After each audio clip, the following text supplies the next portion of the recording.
عبید اللہ بن زیاد وہ حضرت حسین رضی اللہ تعالیٰ عنہ سے بات چیت پر آمادہ نہیں تھا اور اس نے جنگ ٹھان لی اور ان اہل بیت کے اس قافلے پر اس نے حملہ کیا. نہ صرف حملہ کیا، دریائے فرات جو قریب بہتا تھا، دریائے فرات کا پانی ساری دنیا کو سیراب کرتا تھا، اس کا راستہ بند کر دیا تاکہ ان کو پانی نہ ملے. تو یہ ساری ظالمانہ حرکتیں عبید اللہ بن زیاد نے کی اور پھر یزید نے اس کے خلاف کوئی کارروائی بھی نہیں کی.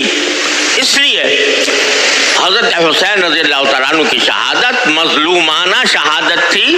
ان کے خلاف جو کارروائی تھی وہ ظالمانہ کارروائی تھی اور اس ظالمانہ کارروائی کی وجہ سے حضرت حسین رضی اللہ تعالیٰ عنہ کی شہادت کا وہ المناک سانحہ پیش آیا جس پر جتنا غم کا اظہار کیا جائے کم ہے. یہ حضرت حسین تو لیکن حضرت حسین کی شہادت ان کی منقبت ہے، ان کی فضیلت ہے کہ اللہ تبارک و تعالیٰ نے ان کے لیے مرنا تو ہر ایک کو ہوتا ہے، لیکن ایک تو شہادت کی موت عطا فرمائی اور شہادت کی موت بھی محرم کے عاشورہ میں 10ویں تاریخ کو مقرر فرمائی. تو یہ فضیلت ہے حضرت سیدنا حسین رضی اللہ تعالیٰ عنہ. لیکن ایک بات اور عرض کر دوں، تاریخ میں یہ مذکور ہے کہ چونکہ حضرت حسین رضی اللہ تعالیٰ عنہ کو کچھ اندازہ ہو گیا تھا کہ یہ لوگ مجھے چھوڑیں گے نہیں، تو اس وقت شہادت سے 1-2 روز پہلے انہوں نے خطبہ دیا اور اس خطبے میں لوگوں کو جو وصیتیں کی ان میں ایک وصیت یہ بھی ہے کہ میں اگر شہید ہو گیا تو میرے شہادت کے اوپر تم ماتم نہ کرنا، تم نوحہ نہ کرنا، تم میری شہادت کے اوپر، میرے دنیا سے جانے کے اوپر وہ جاہلیت کے طریقے اختیار نہ کرنا جو جاہلیت میں تھے اور رسول کریم صلی اللہ علیہ وسلم نے ان کو ممنوع کر دیا تھا. جاہلیت میں جب کسی کا انتقال ہوتا تھا تو جتنا بڑا آدمی ہے اسی کے حساب سے اس پر ماتم ہوتا تھا، اس کے گریبان چاک کیے جاتے تھے، اس میں خود سر پر مٹیاں ڈالی جاتی تھیں اور خدا جانے کیا کیا حرکتیں، اور رو رو کر نوحہ کیا جاتا تھا. نوحہ کے معنی ہوتے ہیں کہ رو رو کر شعر پڑھنا اور رو رو کر مرحوم کے فضائل و مناقب بیان کرنا، یہ نوحہ ہے. اور نبی کریم صلی اللہ علیہ وسلم نے جاہلیت کی جن رسموں کو آپ نے مٹایا ان میں ایک بہت بڑی رسم نوحہ کی آپ نے مٹائی کہ نوحہ کرنا ناجائز ہے. تو یہ خود حضرت حسین رضی اللہ تعالیٰ عنہ خطبے میں یہ فرما رہے، ظاہر ہے کہ نواسے تھے رسول کریم صلی اللہ علیہ وسلم کے، آپ کے جگر گوشے تھے، آپ کی تعلیمات سے کیسے ذرہ برابر وہ انحراف فرما سکتے تھے. تو انہوں نے یہ خطبے کے اندر خود یہ وصیتیں فرمائیں. افسوس ہے کہ ان کی ساری وصیتوں کو پس پش ڈال کر ایسی رسمیں ایجاد کر لی گئیں کہ جس کے نتیجے میں خود نہ صرف رسول کریم صلی اللہ علیہ وسلم کے ارشادات کی نفی ہوتی ہے، خود حضرت حسین رضی اللہ تعالیٰ عنہ کی وصیت کی نفی ہوتی ہے. اور ایک پورا طوفان برپا ہو جاتا ہے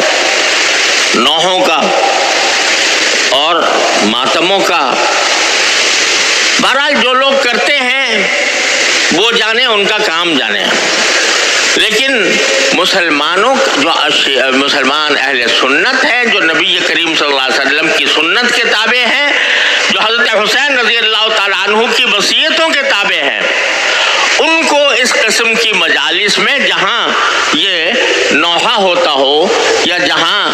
ان کے حضرت حسین کی وصیتوں کے خلاف ورزی کی جاتی ہو، وہاں ایک متبع سنت مسلمان کا کوئی گزر نہیں ہونا چاہیے. وہاں اس کی شرکت نہ ہونی چاہیے، کیونکہ رسول کریم صلی اللہ علیہ وسلم کا ارشاد ہے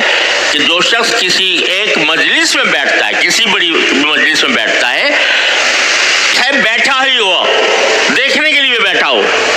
تو اس کا شمار اسی مجلس کے لوگوں میں ہوگا۔ لہذا جو کر رہے ہیں وہ اپنے اعمال کے خود جواب دہ ہیں، اور ہمیں ان سے تعرض اس لیے نہیں کرنا کہ ہمیں اس کا حکم نہیں دیا گیا۔ یہ بعض لوگ سمجھتے ہیں کہ یہ جو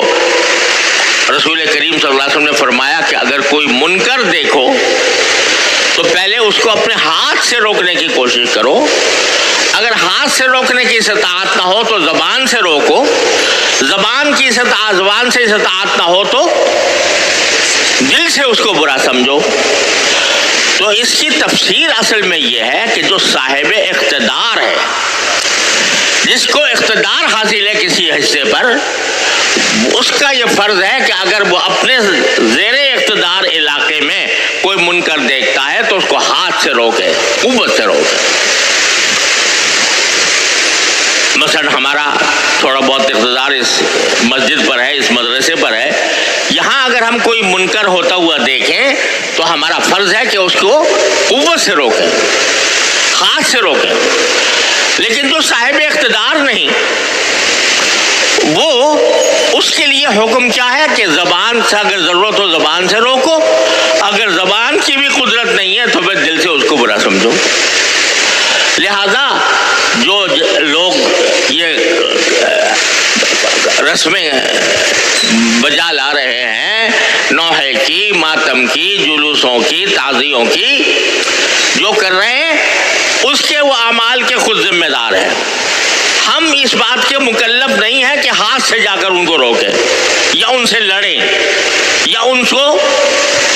سے کوئی جنگ مول لیں یا ان کے اوپر حملے کریں یا ان کے ساتھ کوئی اشتعال انگیز کارروائی کریں۔ ہمارا کام یہ ہے کہ اس کو برا سمجھیں، غلط سمجھیں، لیکن پرامن رہیں۔ تو اس طرح یہ ایک اعتدال کا راستہ ہے جو شریعت نے ہمیں بتایا ہے، اسی اعتدال کے راستے پر قائم رہنے کی ضرورت ہے۔ اللہ تبارک و تعالیٰ اپنے فضل و کرم سے، اپنی رحمت سے ہمیں عاشورہ کی فضیلت کا حقدار بھی بنائے اور اس کی تقدس، اس کی برکات سے ہماری زندگیوں کو روشن فرمائے۔ وآخر دعوانا الحمدللہ۔